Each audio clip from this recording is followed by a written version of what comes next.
Hey, what's up? This is Ricardo at Parts People, and in this video, we'll outline the steps for completing a part replacement on your Dell PC. Visit our website and use this coupon for a 5% off discount.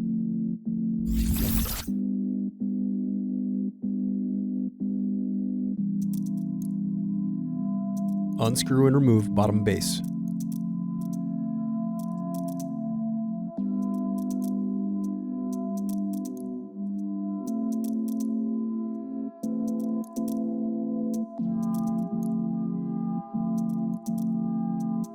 Now unscrew and disconnect battery.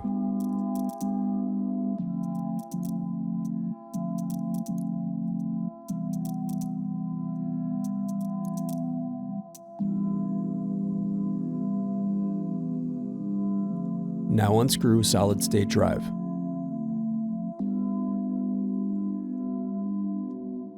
Thanks for watching. Don't forget to like and subscribe if you enjoyed this video. And if you need more, check out this playlist to watch other tutorials for your laptop. You can also click here to find parts for your laptop at partspeople.com.